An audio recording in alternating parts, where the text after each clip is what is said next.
Hello guys, welcome back to my YouTube channel make match easy. ये बाल विकास का part 4 video है। इससे पहले मैं 3 वीडियोस ऑलरेडी बना चुका हूँ, वो जा करके आप मेरी प्लेलिस्ट में देख सकते हो।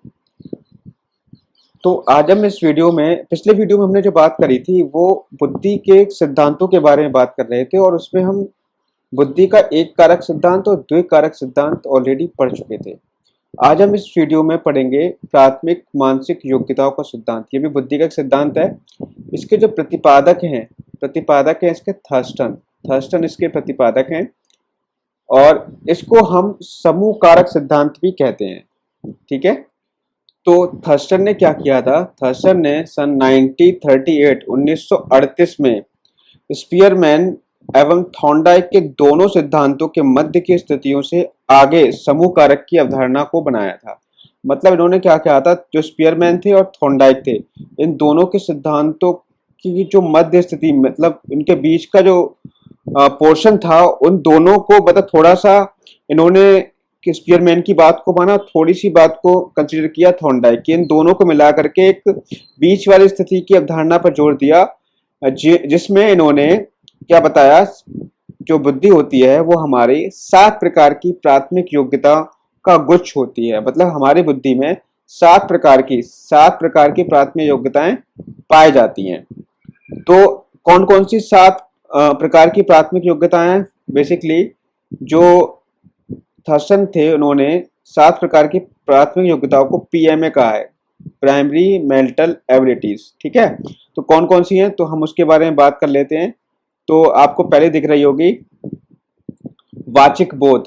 ठीक है, पहले प्राथमिक मानसिक योग्यता है वाचिक बोध। तो यहां पर देखो, वाचिक बोध क्या होती है? इसके द्वारा हम दूसरों के विचारों के अर्थ को समझ पाते हैं, दूसरों के विचारों व अर्थ को समझ पाते हैं। मतलब क्या हुआ, जैसे वर्बल एबिलिटीज, जैसे आपके सामने वाला कोई भी व्यक्ति है, जब आपसे वो बात करेगा, बोलेगा, तभी तो आप उसके विचारों को समझ पाओगे। अगर वो नहीं बोलेगा तो आप उसके विचारों को कैसे समझ पाओगे? तो ये कहने का मतलब है वाचिक बोध, या आपको अपना कुछ दूसरे को समझाना है तो आप जब बोलोगे तभी तो दूसरा समझ पाएगा। ठीक है, तो इसको हम कहते हैं वाचिक बोध। तो एक प्राथमिक मानसिक योग्यता हो गई वाचिक बोध। दूसरी जो योग्यता होती है बुद्धि के अंदर वो होती है संख्यात्मक योग्यता। इसके द्वारा हम क्या करते हैं, जीवन में जो गणित में प्रयोग होती है कुछ संक्रियाएं, उनको उसका हम यूज करते हैं। जैसे कैलकुलेशन जो होती है, हम वो संख्यात्मक योग्यता को द्वारा ही यूज कर पाते हैं। ठीक है, इसके अलावा देखो दैसिक संबंध का मतलब क्या होता है? इसका मतलब यह है कि जो स्पेशियल रिलेशन जो होते हैं, मतलब जो चित्रकार, इंजीनियर, ड्राइवर, पायलट में, मतलब अब देखो दैसिक का मतलब समझिए कि आप किसी भी चीज को एक बार देख लो।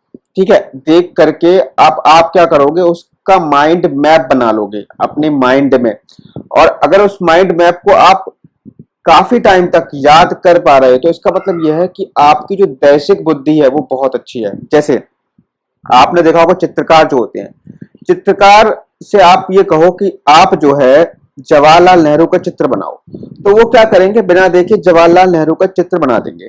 ठीक है, या कोई किसी प्रकृति का बहुत ही अच्छा दृश्य बनाओ, तो बिना देखे वो अच्छा सा दृश्य बना देते। कैसे बना देते? क्योंकि उनकी जो माइंड मैपिंग होती है, मतलब वो माइंड में जो भी चीज एक बार देख लेते हैं तो वो उसको आसानी से मतलब अपने पेज पे आसानी से उतार सकते हैं। जैसे इंजीनियर हो गया, इंजीनियर भी क्या करते हैं, देखो इंजीनियर भी भाई, जब अब गाड़ी अगर आप सही करवाने जाओ तो उसको सब पता होता है कि कौन सी चीज कहाँ पर लगी हुई है। तो ये भी क्या एक तरीके की माइंड मैपिंग है। ड्राइवर हो गया, या इसको हम पायलट को ले लें, तो ड्राइवर भी क्या करते हैं, एक बार रास्ता जब देख लेते हैं किसी भी चीज का, तो ड्राइवर उस रास्ते को फिर उसी तरीके से फॉलो करते हैं, मतलब जल्दी नहीं भूलते। तो इस तरीके से उनकी जो दैसिक संबंध होते हैं, वहां पर जो यूज करते हैं वो अपनी दैसिक बुद्धि का यूज करते हैं। इसके बाद है प्रात्यक्षिक गति बुद्धि। प्रात्यक्षिक गति जिसको हम प्रत्यक्ष ज्ञानात्मक बुद्धि भी कहते हैं, परसेप्चुअल एबिलिटी जिसको हम कहते हैं।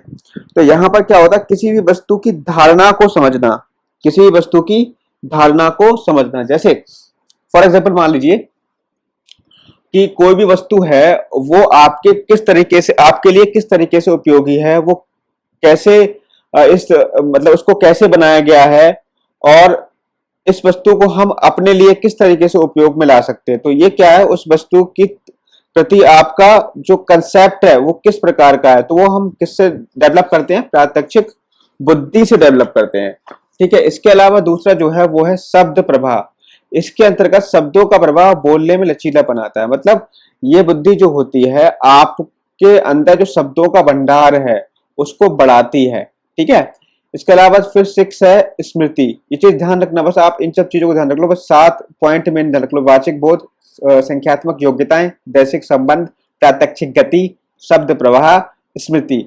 स्मृति का मतलब यह है कि आपके अंदर जो अचेतन मन में जो भी चीज है वो आप चेतन मन में लेके आ जाओ, तो उसे हम स्मृति कहते हैं, मतलब पुनः स्मरण करना। फिर है आगमनात्मक तर्कणा। अब जैसे आपने आगमन विधि पढ़ी होगी, तो आगमन विधि में हम क्या करते हैं, उदाहरण से सिद्धांत का निर्माण करते हैं। तो आगमनात्मक तर्कणा भी इसी पर आधारित है, उदाहरण से के माध्यम से सिद्धांत का निर्माण करना। ठीक है, तो ये 7 प्रकार की बुद्धि किसी भी व्यक्ति के अंदर पाई जाती है। किसने बताया था, थर्स्टन ने बताया था। थर्स्टन के सिद्धांत को हम प्राथमिक मानसिक योग्यता का सिद्धांत या समूहकारक सिद्धांत भी कहते हैं। अब हमारा जो अगला सिद्धांत आता है वो है बहुकारक सिद्धांत, जिसको किसने दिया था, थॉर्नडाइक ने दिया था। ठीक है, किसने दिया था, जिसको थॉर्नडाइक ने दिया था। तो यहाँ पर जो है बुद्धि के बहुकारक सिद्धांत के प्रतिपादक कौन है, वो है थॉर्नडाइक। तो इन्होंने क्या कहा है, इन्होंने ये कहा है कि जो बुद्धि होती है, बुद्धि कई कारकों से मिलकर बनी होती है, और वे जो कारक होते हैं वो एक दूसरे से स्वतंत्र होकर कार्य करते हैं। ठीक है, यदि इन कारकों में अधिकतम कारक उभयनिष्ठ पाए जाएं तो उस संबंध को हम धनात्मक सहसंबंध कहते हैं, और यदि न्यूनतम कारक उभयनिष्ठ पाए जाएं तो यदि न्यूनतम कारक उभयनिष्ठ पाए जाएं तो यह ऋणात्मक सहसंबंध कहलाता है। तो इस चीजों को ध्यान रखना है। बुद्धि जो है वो बहुत सारे कारकों से मिलकर बनी होती है। किसने कहा, थॉर्नडाइक। जैसे आपने देखा होगा, अगर आप बात करें कि कोई भी दीवार है वो विभिन्न ईंटों से बनी होती है, और प्रत्येक ईंट का अपना स्वतंत्र वजूद होता है। ठीक है, मतलब अगर एक भी ईंट को आपने निकाल दिया तो आपकी दीवार पूरी नहीं होगी। मतलब बीच में से अगर आपने निकाल दिया उस चीज को, तो मे बी वो दीवार आपकी पूरी नहीं होगी। तो हर एक जो ईंट होती है उसका अपना अपना काम होता है। ठीक है, अपना स्वतंत्र वजूद होता है। अब इन्होंने क्या किया है, यहाँ पर जो है बुद्धि के 4 स्वतंत्र रूप बताए हैं, 4 स्वतंत्र एस्पेक्ट्स बताए हैं, जो मैंने यहाँ पे नहीं लिखे हैं, आपको बता दे रहा हूँ। यहाँ पे जिन्होंने पहला एस्पेक्ट बताया है वो है आपका स्तर, लेवल। ठीक है, जो पहला एस्पेक्ट उन्होंने बताया है वो है आपका स्तर। ठीक है, स्तर बताया पहला जो एस्पेक्ट उन्होंने बताया है। तो इन्होंने इसमें ये बताया है कि किसी भी व्यक्ति किसी विशेष कठिनाई स्तर तक कितने कार्य कर सकता है, मतलब वो कितनी डिफिकल्टी लेवल तक जा सकता है, कितने डिफिकल्ट लेवल तक। जैसे कोई व्यक्ति बीमार पड़ गया, मतलब उसको फीवर है, तो वो उस कार्य को कर पा रहा नहीं कर पा रहा, ये भी एक डिफिकल्टी हुई नहीं हुई। तो कितनी कठिनाई स्तर तक कार्य कर सकता है उसको हम क्या कहते हैं, हम स्तर कहते हैं। ठीक है, दूसरा क्या है, दूसरा इन्होंने बताया है बुद्धि का जो स्वतंत्र रूप, परास या सीमा। ठीक है, परास या सीमा दूसरा ये बताया है। ठीक है, तो इसमें उन्होंने बताया है कि परास से आशय यह है कार्यों की उस विभिन्नता से है जो किसी स्तर तक कोई भी व्यक्ति हल कर सकता है, मतलब किस सीमा तक व्यक्ति उस कार्य को हल कर सकता है। और जो तीसरा जो बताया है इन्होंने, वो बताया है क्षेत्र। ठीक है, तीसरा जो लेवल बताया वो आपका क्या बताया है, क्षेत्र बताया है। तो इन्होंने इसमें क्या बताया है, क्रियाओं की उन कुल संख्याओं से जिन्हें हम हल कर सकते हैं, मतलब आपका कितना एरिया है कि किस एरिया में आप वर्क कर सकते हो। जैसे आप अगर कोई मतलब मोटरसाइकिल खराब हो गई आपकी, तो आप मोटरसाइकिल सही कर पा रहे हो नहीं कर पा रहे हो, किसी बच्चे को आप पढ़ा पा रहे हो नहीं पढ़ा पा रहे हो, भाई घर का काम भी कर पा रहे हो नहीं कर पा रहे हो। तो आपका एक एरिया होता है कि अब आपसे कहा जाए कि आप प्लेन चलाओ, तो प्लेन तो आप चला नहीं पाओगे, तो मतलब ये आपके एरिया से बाहर हो गया। आपसे ये कहा जाए कि आप रेलगाड़ी चलाओ, तो आप रेलगाड़ी तो चला नहीं पाओगे क्योंकि ये भी आपके एरिया से बाहर हो गए। तो आपका मैक्सिमम एरिया कितना है उस काम को करने का, तो उन्होंने ये भी डिफाइन किया था। तो यहाँ पे 4 एस्पेक्ट बताए थे। तो पहला क्या हो गया, स्तर, दूसरा परास, तीसरा क्षेत्र, और एक चौथा इन्होंने थॉर्नडाइक ने एस्पेक्ट और बताया था, वो था आपका गति, कि आप किसी भी कार्य को किस गति से कर पा रहे हो। ठीक है, तो ये 4 एस्पेक्ट किसने बताए थे, ये आपके बताए थे थॉर्नडाइक ने। इसके अलावा हम बात करें, अगला सिद्धांत आ जाता है वो है बुद्धि का त्रिआयामी सिद्धांत। इसको हम बुद्धि का संरचना मॉडल भी कहते हैं, या इसको हम 3D मॉडल भी कहते हैं। ये किसने दिया था, ये गिलफोर्ड ने दिया था। ठीक है, ये किसने दिया था, गिलफोर्ड ने दिया था। तो इन्होंने क्या बताया, इन्होंने ये बताया था कि जो मानसिक योग्यता होती है किसी भी व्यक्ति के अंदर, उसके जो है 3 आयाम होते हैं। ठीक है, तभी तो उसको कहा गया त्रिआयामी। किसी भी मानसिक योग्यता के वो 3 आयाम होते हैं। पहला है संक्रिया, दूसरा होता है विषय वस्तु, तीसरा होता है उत्पाद। तो व्यक्ति के अंदर जो मानसिक योग्यता होती है उसके 3 आयाम इन्होंने बताए थे, संक्रिया, विषय वस्तु और उत्पाद। संक्रिया बेसिकली क्या होती है? संक्रिया को मतलब हम कहते हैं ऑपरेशन, किसी भी कार्य को करने का तरीका, संक्रिया। विषय वस्तु क्या है? विषय वस्तु मतलब ऐसा विषय या ऐसी वस्तु जिस पर हम वो कार्य करते हैं। और उत्पाद मतलब प्रोडक्ट, उसका परिणाम क्या निकलता है वो हमारा उत्पाद कहलाता है। तो अब इन चीजों को हम डिटेल में समझेंगे। यहाँ पर देखो, यहाँ पर आपको दिख रहा होगा संक्रिया के जो है, यहाँ पर हमने 5 पार्ट कर दिए हैं। कौन कौन से 5 पार्ट हैं? संज्ञान, स्मृति, अपसारी, अभिसारी और मूल्यांकन। ठीक है, अब देखो संज्ञान का अर्थ हम समझेंगे। संज्ञान का अर्थ क्या होता है? संज्ञान के द्वारा हम किसी वस्तु के बारे में पुनः स्मरण करके पहचानना सीखते हैं। मतलब संज्ञान, जैसे मान लो कोई भी आपको कोई समस्या आपके सामने रखी गई, ठीक है। अब समस्या जैसे मान लीजिए कि आप जो है साइकिल चला रहे हो, ठीक है, या अपनी मोटरसाइकिल चला रहे हो, तो आपकी मोटरसाइकिल खराब हो गई। तो आप क्या गए, पहली बार जब गए तो आप मैकेनिक के पास गए कि मेरी मोटरसाइकिल खराब हो गई है, आप इसको सही कर दो। तो आप देखते रहे कि उसने मोटरसाइकिल में क्या सही किया। अगर छोटी मोटी जो मतलब कुछ गड़बड़ थी तो आप देखते रहे कि उसने किस तरीके से सही किया। अब होगा क्या कि आपकी मोटरसाइकिल बाई चांस दोबारा खराब हो जाती है, तो आपको ये पता लगता है कि मैं इसको सही कर सकता हूँ। ठीक है, तो आप क्या करोगे, आप संज्ञान मतलब पहले जो कार्य उसने किया था मैकेनिक ने, आप उसको संज्ञान में लेके आओगे अपने कि उसने उस कार्य को किस तरीके से किया था। तो आप क्या करोगे, अब भाई अब वो खुद कार्य अगर आप करने में सक्षम हो तो आप उसको खुद कर लोगे, आप उसको लेके नहीं जाओगे उसके पास में। तो यही चीज है कि आप उस चीज को संज्ञान में लेके आ गए। ठीक है, अब ये तो चीज होगी संज्ञान। दूसरी चीज होती है स्मृति। स्मृति मतलब मेमोरी। इसका मतलब क्या होता है? स्मृति के द्वारा हम अपनी पूर्व अनुभूतियों को मस्तिष्क में इकट्ठा करके रखते हैं। ठीक है, जो अब देखो अभी मैंने क्या बताया, जो मैकेनिक ने, आप फर्स्ट टाइम जब मैकेनिक के पास गए थे, उसने जो भी कार्य किया आपने उस कार्य को, उस तरीके को अपने मस्तिष्क में रख लिया, अपनी स्मृति में सेव कर लिया। यही चीज क्या है कि आप पूर्व में जो भी आप कार्य करते हो उसको क्या करते हो, पुनः स्मरण करके रखते हो, इकट्ठा कर लेते हो मस्तिष्क में। तो ये हो गई स्मृति हो गई। इसके अलावा आप देखिए अपसारी। अपसारी का मतलब क्या होता है? किसी एक समस्या का हल निकालने के बहुत सारे तरीके क्या कहलाते हैं? अपसारी चिंतन कहलाते हैं। ये बहुत ज्यादा इंपॉर्टेंट चीज है और सीटेट में बहुत इंपॉर्टेंट होता है ये। किसी भी समस्या को हल करने के बहुत सारे तरीके अपसारी कहलाते हैं। अभिसारी क्या होता है? जब किसी समस्या का एक बेहतरीन हल निकाल लेते हैं तो उसे हम अभिसारी चिंतन कहते हैं। देखो आपकी जो परीक्षा होती हैं, जैसे बहुविकल्पीय परीक्षाएं हैं, वो किस पे बेस्ड होती हैं? अपसारी पे या अभिसारी पे? वो होती हैं अभिसारी पे। मतलब अब आप मुझे बताओ कि भारत की राजधानी क्या है, तो आप कहोगे कि सर नई दिल्ली है। तो ये क्या हुआ? अभिसारी हुआ। ये इसे हम कहेंगे अभिसारी चिंतन। अब आप कहो कि आप जो है, आप मुंबई से अगर दिल्ली जाओ, मुंबई से दिल्ली आपको जाना है, मैं कहूँ मुंबई से दिल्ली जाने के रास्ते बताओ, मैंने आपसे ये कहा, तो आप कहोगे सर मुंबई से दिल्ली जाने के बहुत सारे रास्ते हैं, मतलब किसी भी समस्या को हल करने के बहुत सारे रास्ते हैं। तो वो कहलाता है अपसारी चिंतन में। अब मैं आपसे कहूँ कि कोई ऐसी 2 संख्या बताओ जिनका योग 20 तो आप कहोगे सर बहुत सारी हो सकती है। हो सकता है कि 1 + 19 हो सकता है 10 + 10 हो सकता है 12 + 8 हो सकता है 15 + 5 हो। तो बहुत सारे तरीके। तो ये क्या हो गया? अपसारी चिंतन हो गया। ठीक है, तो ये चीज आपको समझ में आ गई होगी अपसारी अभिसारी में। अगला है मूल्यांकन। देखो मूल्यांकन का मतलब क्या है कि कोई भी व्यक्ति जो काम कर रहा है उसका मापन करना कि वह सफल हुआ है या नहीं, तो वो कहलाता है मूल्यांकन। ठीक है, इतना आपको समझ में आ गया होगा। अब ये तो हमने बात कर ली संक्रिया की। अब हम बात करेंगे विषय वस्तु। विषय वस्तु का मतलब क्या होता है? विषय वस्तु का मतलब क्या होता है, तो यहाँ पर हम समझेंगे। तो देखो विषय वस्तु बेसिकली मैंने क्या बताया था, विषय वस्तु जो होती है जिस पर हम संक्रिया करते हैं, ठीक है, जिस पर हम कोई भी कार्य करते हैं, तो वो कहलाती है हमारी विषय वस्तु। ठीक है, तो विषय वस्तु के 4 कारक मेनली बताए गए हैं। मैंने संक्रिया के 5 बताए थे, विषय वस्तु के 4 कारक हैं। तो यहाँ पे कौन कौन से हैं? पहला जो कारक है वो है आकृतिकात्मक, मतलब फिगरल, जहां पर फिगर के बारे में बात करेंगे, डायग्राम के बारे में बात करेंगे। तो यहाँ पे इसका मतलब क्या होता है? आकृतिकात्मक का मतलब ये होता है कि यह ज्ञानेंद्रियों को द्वारा समझी गई मूर्त सामग्री होती है। इस कारक की सहायता से हम चित्रों पर चिंतन कर सकते हैं। मतलब यह है कि इसमें हम क्या करते हैं, किसी भी चित्र को एक बार जब हम देख लेते हैं तो उसका माइंड में मैप बना लेते हैं। ठीक है, उसका माइंड में मैप बनाने के बाद में जब कोई भी हमें जब उस चीज की जरूरत पड़ती है तो हम उस माइंड का मैप का यूज करके अपनी समस्या का हल निकालते हैं। जैसे ये बेसिकली जो यूज करते हैं ना, ये पायलट जो होते हैं, ड्राइवर होते हैं, या चित्रकार जो होते हैं, ठीक है, इंजीनियर होते हैं, वो इस चीज का ज्यादा यूज करते हैं, डायग्राम वगैरह का। ठीक है, इसके बाद है प्रतीकात्मक, प्रतीकात्मक विषय वस्तु।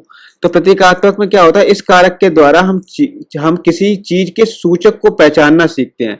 अब जैसे मान लो मैंने आपको यहाँ पर एक कोई बना दिया, यहाँ पे फॉर एग्जांपल मैंने यहाँ पे बना दिया ये, एक मिनट में पेन ले लूं, इसके बाद मैं आपको बना रहा हूँ यहाँ पे दिखा के। हाँ देखो, यहाँ पर अगर मैं आपको बना दूं, ये मैंने आपको एक काम करते हैं, एक यहाँ बना देता हूँ, बहुत आसान सा बनाता हूँ। ठीक है, ये चीज मैंने आप यहाँ पर बनाई, तो आप इसे देखकर क्या समझोगे कि आप कहोगे सर ये क्या है, ये सूर्य है, ये क्या है, ये है सूर्य। ठीक है, तो आप इसको देख करके कह दोगे सूर्य। तो ऐसे बहुत सारे प्रतीक होते हैं, जैसे मैंने यहाँ पर बना दिया ये, तो ये क्या बना है, प्लस का बना है, ये माइनस का चिन्ह बना है, ये डिवाइड का चिन्ह बना है। ठीक है, तो इस तरीके से कई सारे प्रतीकों के माध्यम से हम क्या करते हैं, कई विषय वस्तु को पहचानना सीखते हैं। तो कुछ प्रतीक भी हमारी विषय वस्तु के से संबंधित होते हैं। ठीक है, तो ये चीज ध्यान रखनी है। इसके बाद देखो, इसके बाद हमारे अगला जो आ जाता है वो है अर्थ विन्यास, यानी अर्थ को पहचानना। तो इसको हम किस तरीके से देखेंगे, तो यहां पर देखो, अर्थ को पहचानना। तो अर्थ विन्यास का मतलब यह हुआ कि इस कारक के द्वारा हम शब्दों को उनके अर्थ के अनुसार ढालते हैं। ठीक है, कोई भी शब्द होगा हम उसके अर्थ के अनुसार ही ढालेंगे। ठीक, अगला जो है वो है व्यवहारात्मक। व्यवहारात्मक का मतलब क्या होता है, इसका संबंध सामाजिक बुद्धि या ज्ञान तथा हमारी स्वयं की और दूसरों की समझ से होता है। अब देखो, समाज के साथ अच्छे संबंध स्थापित करना वो क्या कहलाता है, व्यवहारात्मक कहलाता है। तो ये चार टाइप थे किसके, विषय वस्तु के। इसके अलावा अगर हम आगे बढ़े तो अगला जो है वो है उत्पाद। हमने तीसरा बताया था उत्पाद, जो हमारा रिजल्ट निकलता है बाद में वो हमारा उत्पाद कहलाता है। उत्पाद जो होता है इसके कितने टाइप होते हैं, इसके बेसिकली आपके 6 टाइप के होते हैं। ये जो होते हैं 6 टाइप के होते हैं। पहला जो टाइप है वो है इकाई। पहला क्या है, इकाई। दूसरा है वर्ग, तीसरा संबंध, चौथा संगठन, और पांचवा परिवर्तन, और छठा है आशय। तो हम इन सब के बारे में एक एक करके पढ़ लेते हैं। इकाई का मतलब क्या होता है, इकाई का मतलब होता है दृश्यात्मक, श्रव्यात्मक और प्रतीकात्मक इकाइयों द्वारा, इकाइयों तथा साथ ही शब्दों के अर्थ के ज्ञान को समझना। मतलब इकाई का मतलब यह है कि इकाई कई प्रकार की हो सकती है, जैसे आपकी दृश्यात्मक इकाई भी हो सकती है, श्रव्यात्मक इकाई भी हो सकती है, प्रतीकात्मक इकाई भी हो सकती है। तो इनको समझना, इनके अर्थ को समझना, वो आपका आता है इकाई में। फिर है वर्ग, शब्दों या विचारों में वर्गीकृत करने की योग्यता, इसका मतलब होता है वर्गीकृत करना। फिर है उत्पाद, फिर है संबंध। संबंध का मतलब क्या होता है, विचारों, शब्दों, वस्तुओं के बीच को समझने की योग्यता, मतलब विचारों, शब्दों, वस्तुओं के बीच का संबंध समझने की योग्यता वो संबंध में आती है। संगठन क्या होता है, विचारों, शब्दों तथा वस्तुओं के बारे में एक संगठित या एक औपचारिक रूप से सोचना, वो संगठन में आता है। परिवर्तन क्या है, किसी संख्या, वस्तु, संप्रत्यय का स्थान परिवर्तित करना, वो परिवर्तन में आ जाता है। और आशय, प्रत्याशाओं को आगे बढ़ाने की तथा वर्तमान जानकारी को भविष्य तक बढ़ाने की योग्यता, जैसे उस वस्तु का भविष्य में होने वाले प्रयोग के बारे में बात करना। तो ये आपका आ जाता है आशय में। तो हमने 3 चीजें यहाँ पे पढ़ ली।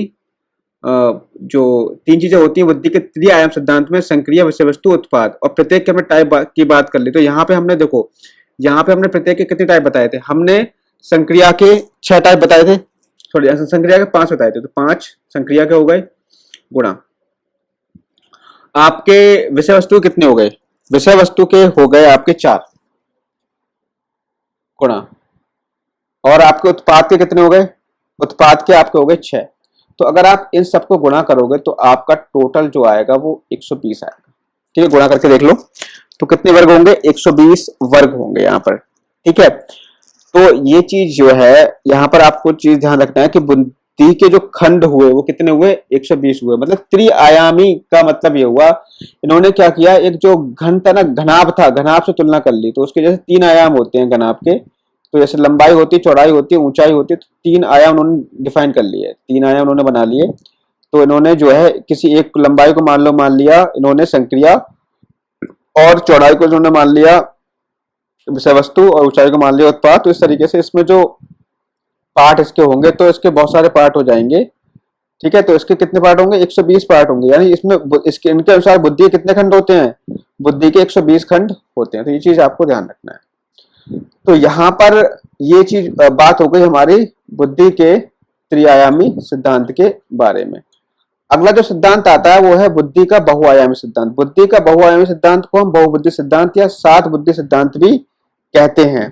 तो इन्होंने इसमें प्रतिपादक कौन थे इसके, हार्वर्ड गार्डनर थे। इन्होंने इसमें क्या बताया कि प्रशिक्षण द्वारा किसी व्यक्ति किसी एक बुद्धि में महारत हासिल कर सकता है, किसके द्वारा, प्रशिक्षण के द्वारा, ठीक है। बुद्धि के बहुआयाम सिद्धांत में ये बताया गया है। तो 7 बुद्धि कौन कौन सी बताई गई है, 7 बुद्धि बताई गई है, भाषागत बुद्धि, लौकिक या तार्किक या गणितीय बुद्धि, दैशिक बुद्धि, संगीतात्मक बुद्धि, शारीरिक या गति बुद्धि, अंतःवैयक्तिक बुद्धि या अंतःवैयक्तिक बुद्धि। एक तो अंता होती है और एक अंतःवैयक्तिक बुद्धि होती है। तो ये 7 बुद्धि बताई है, किसने बताई है, हार्वर्ड गार्डनर ने। 7 बुद्धि का सिद्धांत भी इसको कहा जाता है, ठीक है। तो अब हम अगर इन सभी के बारे में बात करें तो बेसिकली इन सभी के बारे में मोस्टली आपको पता ही है। भाषागत बुद्धि मतलब जो आपके विचारों को प्रकट करने और दूसरे व्यक्तियों के विचारों को समझने के हेतु जो यूज की जाती है वो भाषागत बुद्धि होती है। तार्किक गणितीय बुद्धि जो होती है, इनके द्वारा जो हम अमूर्त तर्कना के आधार पर गणितीय समस्याओं को अच्छी तरीके से हल कर पाते हैं, तो वो गणितीय बुद्धि है। दैशिक बुद्धि क्या होती है, इस बुद्धि के द्वारा दृश्यात्मक, स्थानात्मक और संसार को शुद्ध रूप से समझते हैं, ठीक है। इसमें बेसिकली हम क्या करते हैं, प्रतिबिंबों को बनाने, उसका प्रयोग करने और उनमें मानसिक धरातल पर परामर्शित करने की योग्यता होती है। जैसे मैंने बताया था दैशिक बुद्धि किसमें होती है, चित्रकार जो होते हैं और आपके पायलट जो होते हैं, ठीक है, वास्तुकार हो गए, विमान चालक हो गए, ये सब चीजें क्या होती हैं, ये बुद्धि जो होती है उनमें पाई जाती है दैशिक बुद्धि।